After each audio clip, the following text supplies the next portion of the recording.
শুধু দর্শক মণ্ডলী, আমি জাতীয় প্রেস ক্লাবের সামনে আজ সকালে শিক্ষকরা জাতীয়করণের দাবিতে সারা বাংলাদেশ থেকে তারা জাতীয় প্রেস ক্লাবের সামনে সমাবেত হয়েছেন। আর এই সমাবেশে এসে আমরা কিছু কিছু বিষয় যেগুলো অজানা ছিল সেই জিনিসগুলো আমরা জানতে পারছি। তারা দুই বোন, দুজনেই শিক্ষক পেশায় নিয়োজিত আছেন এবং এক বোন জাতীয় পর্যায়ে একজন শিক্ষক, সেও আজকে বৈষম্যর শিকার এবং এই বৈষম্যের কারণেই সে আজকে জাতীয় প্রেস ক্লাবের সামনে সমাবেত হয়েছে। কি কারণে আপনি এসেছেন? আপনার দুই বোন নাম পরিচয় দেন, দিয়ে আপনার কোন স্কুলে আছেন, কি চাচ্ছেন এবং আপনি জাতীয় পুরস্কারও পেয়েছেন, এই বিষয়ে কি তুলে ধরেন? আসসালামু আলাইকুম, আমি সুলতানা রাজিয়া। 2024 সালে দাখিল পর্যায়ে গুণী শিক্ষক হিসাবে শ্রেষ্ঠ শিক্ষক পুরস্কার প্রাপ্ত। এজন্য আমি সরকারকে ধন্যবাদ জানাই। কিন্তু পাশাপাশি সারা বাংলাদেশের শিক্ষা ব্যবস্থা এমপিভুক্ত শিক্ষকরা যে বৈষম্যের শিকার হচ্ছে, তার সাথে একাত্মতা ঘোষণা করে আমি ঢাকা, বাড্ডা, হাজী মাদ্রাল, হাসানিয়া দাখিল মাদ্রাসা থেকে সবার সাথে একাত্মতা ঘোষণা করতেছি। আমাদের প্রাণের দাবি একটাই, শিক্ষা ব্যবস্থা জাতীয়করণ করা। শিক্ষা ব্যবস্থা জাতীয়করণ করা হয়, শিক্ষকের তার অবস্থা চলাফেরা ভালোভাবে হয়, সে তার সন্তান নিয়ে ভালোভাবে তার জীবনযাপন করতে পারে, তাহলে শিক্ষার মান বৃদ্ধি হবে এবং বাংলাদেশের শিক্ষা ব্যবস্থা উন্নয়ন হবে। পেটে না থাকলে কখনো সে শিক্ষা কখনো ভালোভাবে দিতে পারবে না। যখন মানুষের পারিপার্শ্বিক অবস্থা ভালো থাকে, মন ভালো থাকে, তখন সে বাসায়ও সে সময় দিতে পারবে এবং শিক্ষার উন্নয়নে কাজ করতে পারবে। এই যে বাংলাদেশে একই শিক্ষা ব্যবস্থা, একই সিলেবাস, একই কারিকুলাম, সরকারি প্রতিষ্ঠান, এমপিভুক্ত প্রতিষ্ঠান, কিন্তু সরকারি শিক্ষকরা যেসব সুবিধা পাচ্ছে আমরা সেটা থেকে সেই বহুদিন আগে থেকে আমরা বঞ্চিত হয়ে আসতেছি। বাড়ি ভাড়া তারা পাচ্ছে 50%, আমরা পাচ্ছি সেইখানে মাত্র 15 টাকা, যেটা বলতেও আমাদের লজ্জা হয়। এটারই আমরা যখন বাসা খুঁজতে যাই, বাসা খুঁজতে রিক্সা ভাড়া করতে আমাদের এত টাকা চলে যায়, তাহলে এটা আমাদের বলতেও লজ্জা। বাইরের দেশে যখন শুনে যে আমাদের বাড়ি ভাড়া কম টাকা, আসলে এটা আমাদের দেশের জন্য একটা লজ্জাস্কর অবস্থা।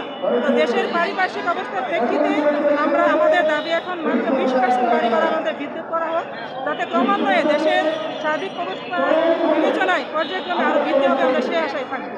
পাশাপাশি চিকিৎসা ভাতা বৃদ্ধি এবং অন্যান্য যে সমস্ত সুযোগ সুবিধা তারা পাচ্ছে, সেভাবে যদি আমাদের সুযোগ সুবিধা বৃদ্ধি করা হয়, তাহলে বাংলাদেশের শিক্ষার মান উন্নয়ন অনেকটা এগিয়ে যাবে, বাংলাদেশ বিশ্বের দরবারে মাথা দাঁড়াতে পারবে। আমাদের সর্বশেষে একটাই দাবি, আমাদের এই শিক্ষাকে জাতীয়করণ করা। সারা বাংলাদেশের শিক্ষক খুবই দুর্বিষহ জীবনযাপন করছে, বিশেষ করে যারা ঢাকার বাইরে রিমোট এরিয়া আছে, তাদের অবস্থা খুবই শোচনীয়, তাদের পরিবার পরিচালনা করা খুবই কঠিন হয়ে যাচ্ছে। সুতরাং সরকারের কাছে দাবি জানাচ্ছি, আমাদের বাড়ি ভাড়া 20% করা হোক, পাশাপাশি চিকিৎসা ভাতা অন্যান্য সুযোগ সুবিধা সৃষ্টি করা হোক। আপনাকে ধন্যবাদ। আপনি একটা পুরস্কার পেয়েছিলেন, কিসের উপরে?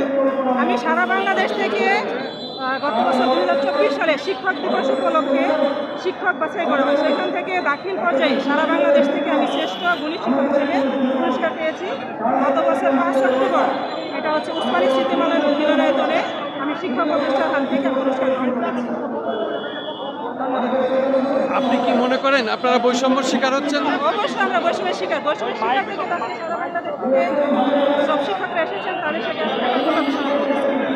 কি করে সম্ভব যে 1015 টাকা বাড়ি ভাড়া, এটা কি বস্তিতে একটা ঘর পাওয়া সম্ভব? এটা মুখ দিয়ে বলতে আমাদের লজ্জা লাগে। সুতরাং আমরা এই লজ্জায় দিতে চাই না। সরকারের প্রতি, উপদেষ্টার প্রতি জোর দাবি জানাচ্ছি যে আমাদের কমপক্ষে 20% বাড়ি ভাড়া দেওয়া হোক। তারপর ক্রমান্বয়ে আমাদেরকে সরকারি স্কুলের আমাদের সুযোগ সুবিধা করা, জাতীয়করণ করা হোক। আমরা এই বৈষম্যের অবসান চাই।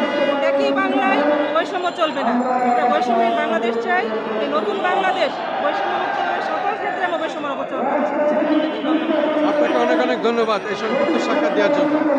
শুধু দর্শক, জাতীয় প্রেস ক্লাবের সামনে আমরা কিন্তু আজকে সারাদিনই বিভিন্ন বয়সের নারী পুরুষ সম্মিলিত প্রত্যেকেরই পৃথক পৃথক সাক্ষাৎ গ্রহণ করছে।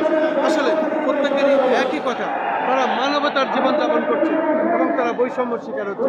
প্রফেসর ডক্টর মোহাম্মদ ইউনূস সাহেব আমাদেরই ফসল, আমাদের আন্দোলনের ফসল। উনি কিন্তু নিজেও একজন শিক্ষক।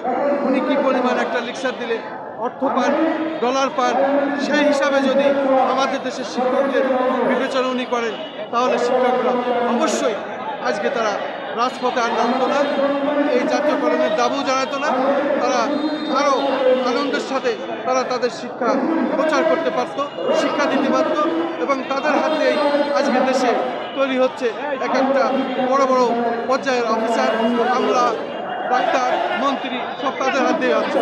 আমরা দেখতে পাচ্ছি তেমনই একটি বিষয়। তাকে দাঁড়ায় থাকে।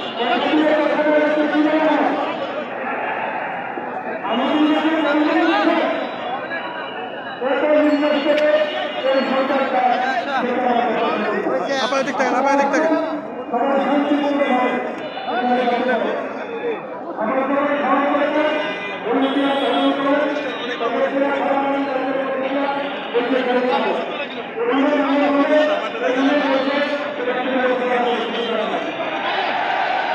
আমি খন্দকার মাসুদুজ্জামান, জাতীয় প্রেস ক্লাবের সামনে, রাজধানী ঢাকা।